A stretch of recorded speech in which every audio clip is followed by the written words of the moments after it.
Hi friends, you're back with Karishma Chugani-Hamilton here in beautiful Montego Bay, Jamaica with Tech Beach Retreat 2022.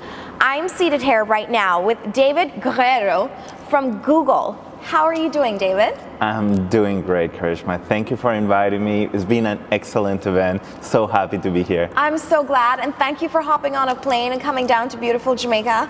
That's the least that I could do. I mean, where did you fly down from? I'm coming from New York City, so I'm based in New York City for the past 2 years. So we pulled you out of the cold. Yeah, thank you. And brought you to the heat. And you brought the fire today. Oh, so tell me about what you do with Google. So my job is to be one of the chief architects in charge of designing how all of our financial system is probably going to run in the next 10 years. Wow. So as we're seeing existing companies like Goldman Sachs, their Chicago Markets Exchange, your German Stock Exchange, even the Jamaican National Bank. So working with all of these companies to think about their technology strategy. How do they take advantage of AI? How do they take advantage of cloud? How do they rethink their business with all of these great competitors that are appearing? Coinbase, digital assets, all these exchanges that are coming from all over the world, and they need to rethink their new business strategy. How do they evolve? So my job is to create those partnerships and really thinking towards the future. So what do you look for when you look for these partnerships? What we like to do is split it into multiple pillars. Okay. One is always going to be how can we optimize your business? Right. And we see a lot of capital expenditures or people being needed, and those people need to be put in positions and roles where they can bring the best of themselves to evolve the business, evolve the future, bring more revenue as well. Yes. So we want to optimize their job, their roles, and what we do by applying AI and machine learning in order to solve some of those key problems, but bringing robotics and automation to really streamline all those processes and bring the benefits to the consumer. The second part is always going to be how do we get this new exciting technology integrated into the business model, and how do we create something new? Right. And finally, we need to think of the ecosystem. Like when we go and build partnerships, those partnerships are never just limited to what Google or what the financial services company is going to do on its own. At the end of the day, capital markets, banking, wealth management, and even retail banking, it's all of an ecosystem of players that are advancing together and need to advance together to create the next billion, trillion in the region or in the continent or wherever it is. So we're always thinking, if we do this, what's the impact? Great or bad, we want to avoid the bad one. Right. But we really want to exacerbate that good impact that we could have in a region, in a whole ecosystem, or in the whole industry. Right. So you operate within the region then? We do operate within this Caribbean region. We actually operate, we have teams dedicated to the Caribbean, we have teams dedicated to the US, Canada, Latin America, Europe, APAC. And the reason is that when it comes to financial services, there's a lot of regulation that is in order to take care of the end customer and to take care of the economy of the society. So we need people who actually have the skill set and know how to work with the local governments, know how to work with the local ecosystem. So we really invest in all of these regions to make sure that we have the best people that can bring that innovation and really can make things happen. Right. Are you able to speak to any of the projects that you're currently working on in the region and in Latin America, maybe without calling names? Is it possible? So, I don't want to get you in trouble. I'm going to keep names out there, but okay, just in general. That's a good middle ground. Just in general. Pull that information out of you. Just in general, what we want to do is we see, and this is a pattern across the industry, we see a lot of outdated processes. We still see paper forms.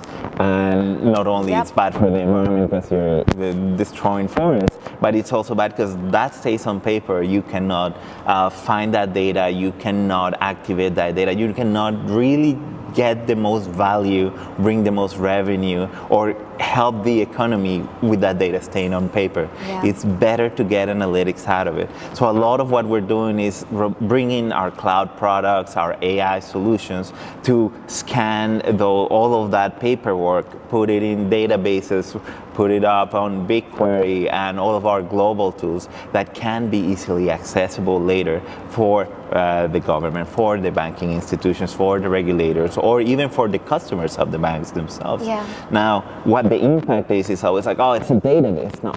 We talk about technology because we are a technology company, but the impact at the end of it may be that we're accelerating the rate at which people get loans to invest in new businesses. We're in a startup hub. Like Exactly. things are moving so quickly. That means we need technology to move quickly as well. Right. So once we're digitized, we're just able to get the financial processes much faster. Right. And at the end of the day, when banks are running much leaner in terms of process, because they have all of this automation, they're able to provide not only the best service to the end customer, but they're also able to provide new services that are benefiting both the economy, but also making people's lives much easier. Yeah.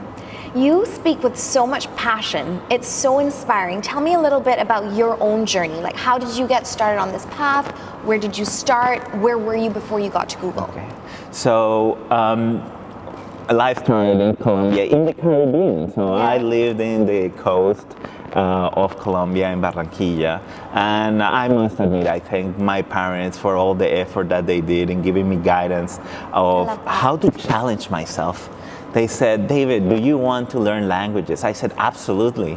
And very young, I became so curious about learning German and French.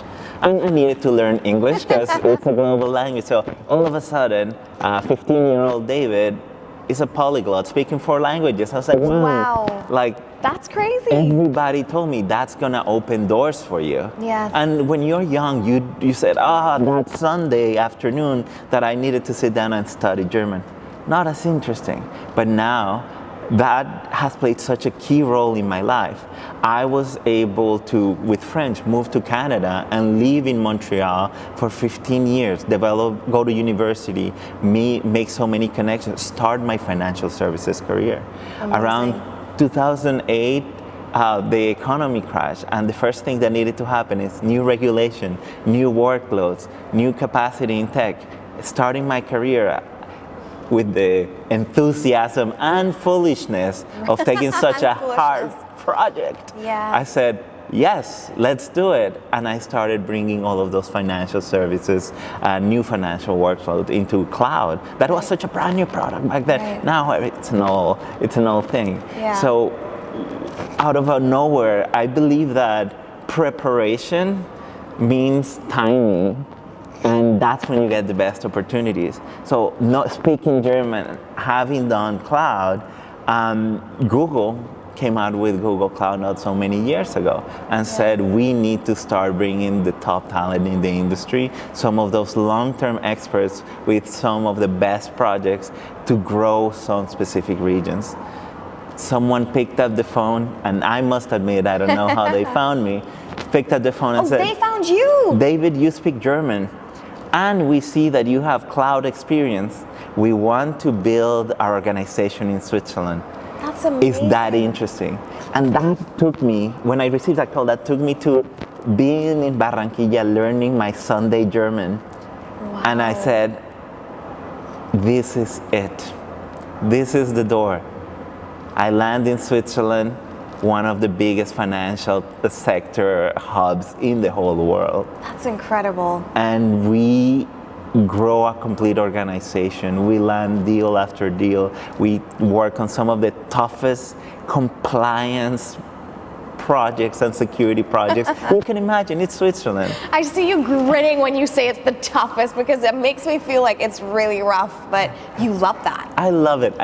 And that is, when we're talking about here in Tech Hub, about that grit that a startup founder needs to have. It's like, if you're not excited about the tough problems you're solving, like you... Wrong space. Exactly. Yeah. You are not in the right space. But that doesn't mean that you shouldn't be motivated by it. It means you need to go drive it. You see a hard problem, It's about how do we solve it and how do we bring the ecosystem to solve it.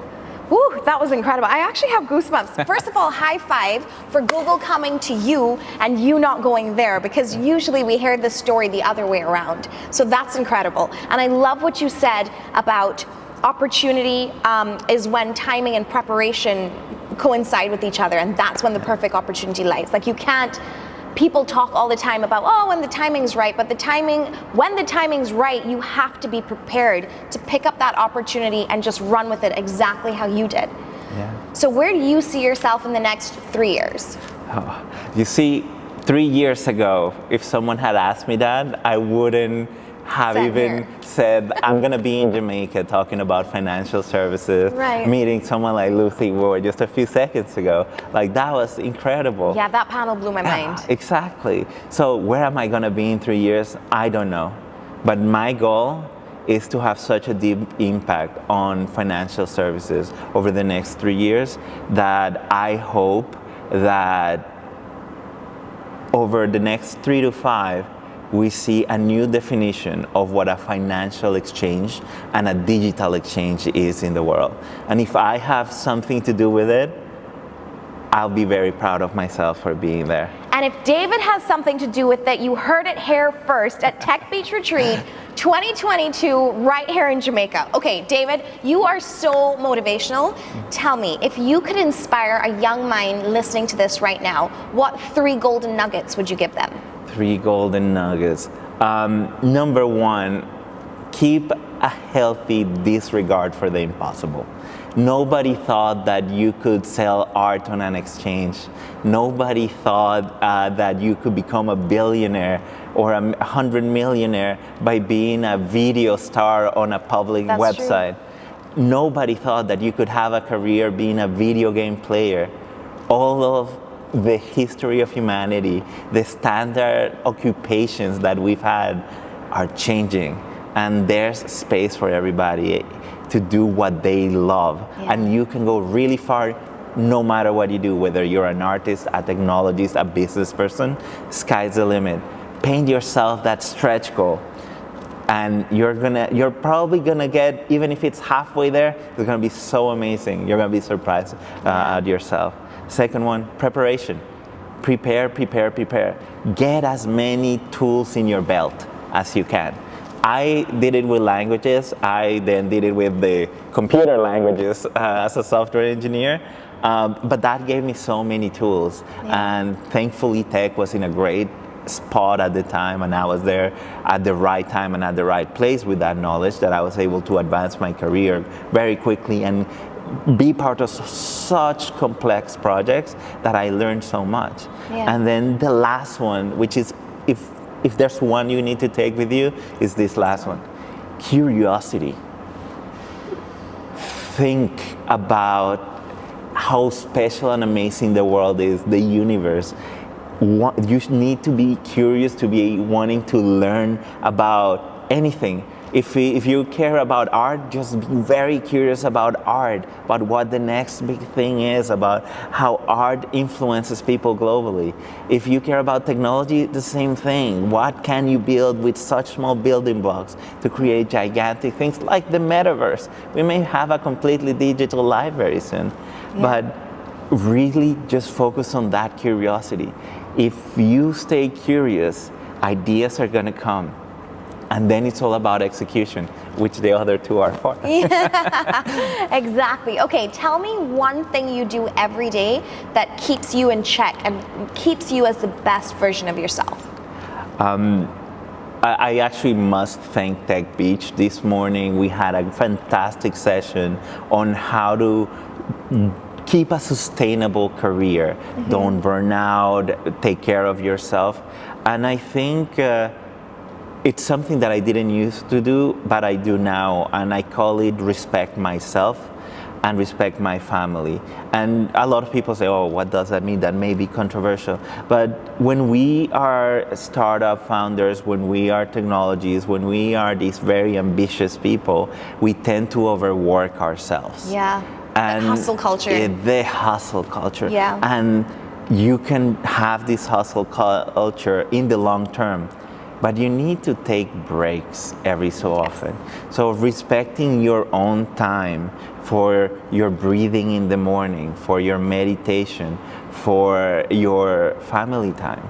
Like, I must admit, getting married and then wanting to continue this hustle, it's tough. Yeah. So something we do together with the wife is. Are you newly married? Yes, newly married. When did you get married? Around a year ago. Oh my gosh, congratulations. Yeah, thank you so I'm going to much. ask you marriage advice now because I'm newly married too. But we are both in tech and we're both go-getters, and we're like, Right. let's get How to find up. a balance. Yeah, okay, let's get up and really clean our heads from work, at least for 5 minutes in the morning and at least for 5 minutes in the evening. Because that means the spillover doesn't happen in your personal life, Right. and you can have both a balance of that personal and work life and have it in a sustainable manner in the long term. And that's how you move forward, as you said, in a Exactly. sustainable manner. Yeah. Exactly. That's incredible.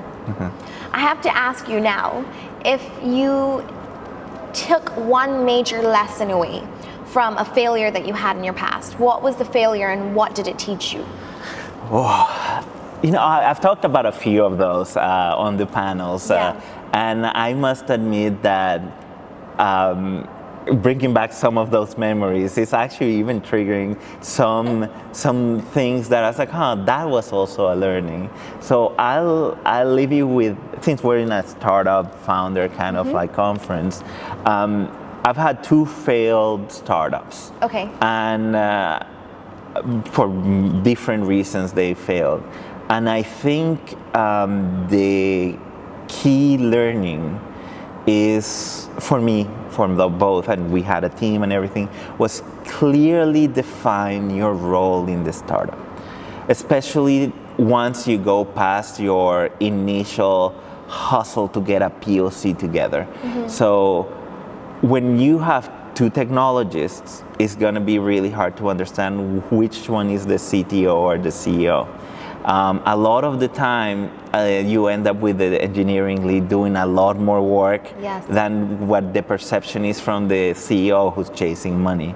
So if your CSO is not being successful, you may believe that they're not pulling their weight, but it's just timing, luck, 1,000 factors. Right. So making sure that you define clear lines of what you're doing in the startup and what others are doing, and obviously you keep each other in check, and you'll always have to put on a new hat every morning because the startup world is just like That's very, how it goes, very fluid. It's dynamic and you have to move with it. Yeah. So that would be my biggest lesson. It's like, define it.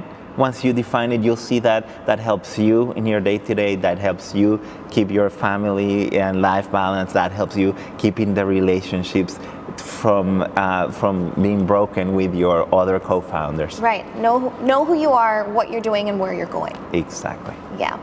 Cool. David, thank you so much for taking the time to sit with us today here at TBR and chat a little bit more one-on-one with me. It's been a pleasure, Karishma. I really appreciate it. We're so grateful, and we wish you and your wife a very Merry Christmas and a great start to your new year. Thank you, and same to the whole team, like Merry Christmas or a Happy Holidays, whatever anyone celebrates. And I'm so happy to be here, and I hope everyone gets the chance to come next year.